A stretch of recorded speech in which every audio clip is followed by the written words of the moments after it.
Hello, welcome to David Galata Book Dreamer, to all of my friends out there on YouTube, all of my subscribers especially. Thank you for subscribing. I've noticed there's been a bit of an uptick in subscribers, and I really am appreciative. Happy holidays, Merry Christmas, Blessed Yule, Happy Hanukkah, and whatever other holiday you want to do. I like the solstice personally, but that's all aside. Just wanted to celebrate and say hello and welcome again. We have some ideas in case you're still looking for some gifts. There is always the very popular Clockmaker, which is a lovely little fantasy. And let's face it, even those of us who live in a sci-fi world need a touch of fantasy now and again. And on that note, we also have Favored Son, which has also been getting some really good reviews so far, so I'm very pleased with that. And that's also available on Amazon. For those of you who really insist, no, it's got to be sci-fi, the latest beginning of the next trilogy for the ship Ganges, Stellar Trespassers, is out and available on Amazon right now. Okay, that's my ads. Today I wanted to talk about gifts, and the greatest of all gifts, as far as I'm concerned, is the asteroid belt. Didn't see that coming, did you? Asteroids. Why asteroids, Dave? Dave, why are asteroids a great gift? One, there are so many of them. I mean, there are thousands of them, possibly millions. If you include the cometary cloud that surrounds our solar system, we are talking millions now. And everything you could possibly want is out there. They're out there. Every other month I hear about geologists and other scientists finding new chemical compounds from old meteorite or asteroid impacts here on Earth, where they've, dug them up, and wow, lo and behold, minerals they didn't even know could exist, including ones such as sapphire mixed with titanium. Really? How did that happen? Out there is how it happened. That's where it all happens. This planet began as an amalgam of asteroids and debris and meteorites and dust that congealed together to form our world, which means most of the resources of our planet are deep under the crust. Do you know how hard it is to mine that? Right now, we have the technology to only go down a couple of miles into the crust, but the Earth's crust is anywhere from 5 to 75 miles deep. We haven't scratched the surface, but it's really hard to do it without collapses, pressure problems. There's all kinds of technical issues as to why we cannot mine and drill as deeply as we might want right here in our planet. Good old Terra, good old Sols, little third rock from the sun. We have a really hard time because of the strength of the gravity well. How strong is the gravity well on an asteroid? Minimal. It has a microgravity.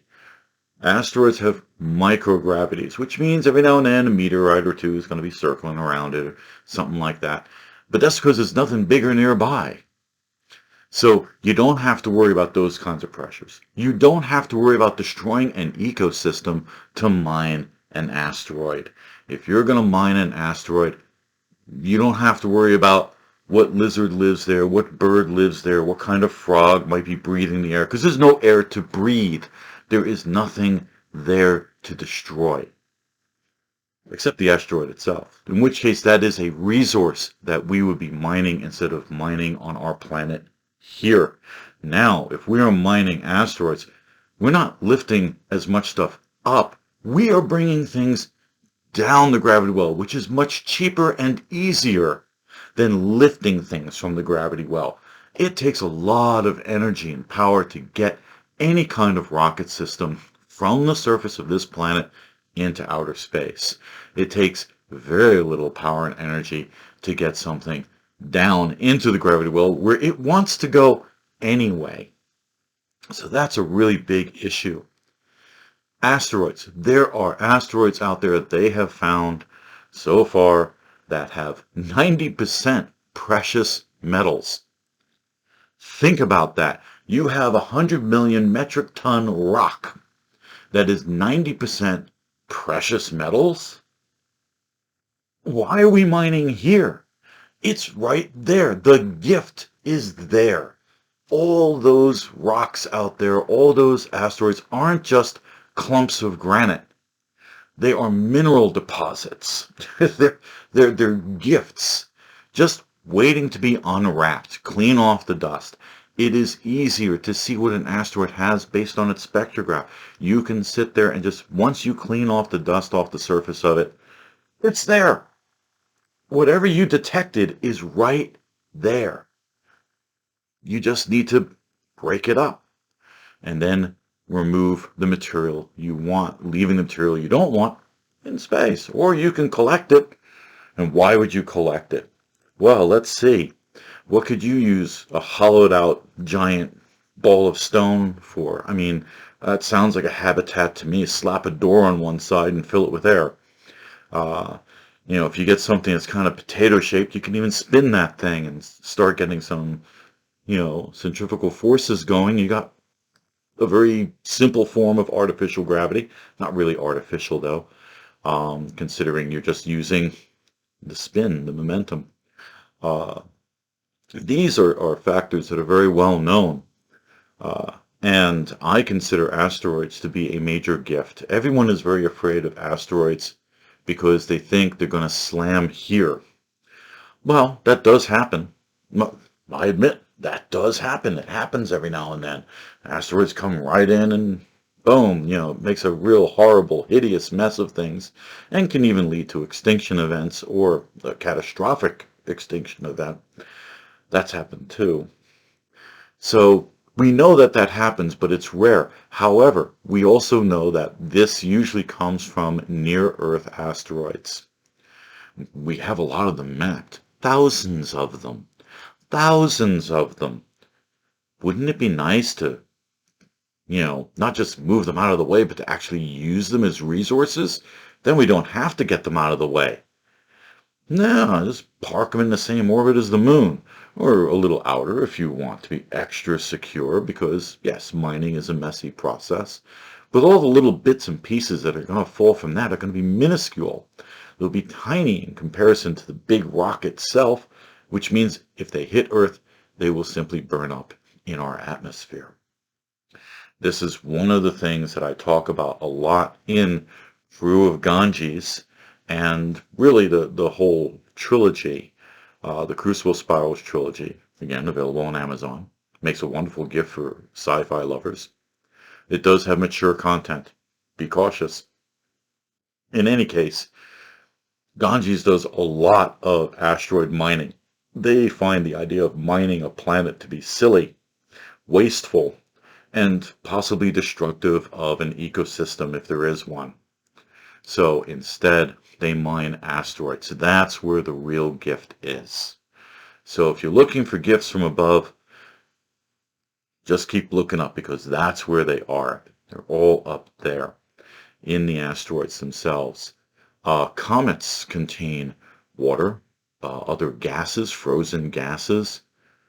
Again, they're out there with a minuscule gravity, ready to be mined if we need those resources. There may be some gas compounds that we don't know yet, that don't exist on this planet. Or maybe they do, just deep down under the rock.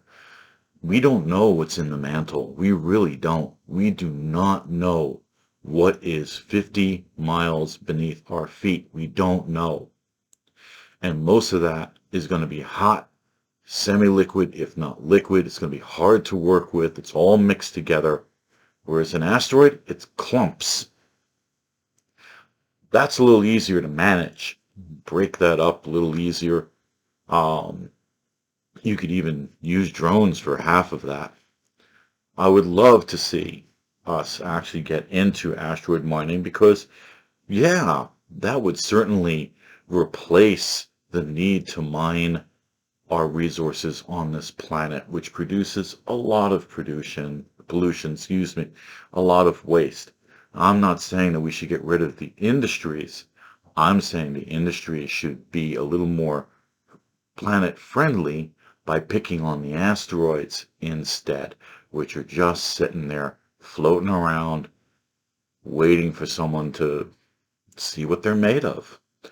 Even if 80% of them are made of nothing more than useless rock, okay, that's still 20% of them that is full of precious and needed resources. But I don't think that that is the case. I think there are many, many more useful asteroids and meteorites out there than meets the eye. We do not actually have a final count. We don't know how many of them are out there, and we've only done spectrographic studies of a handful of them.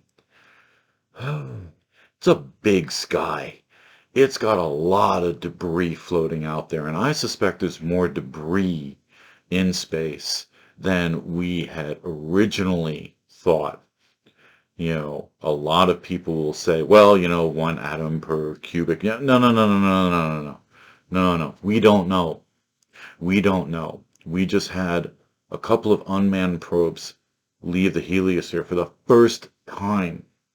And, I bet you they're still going to find debris out there.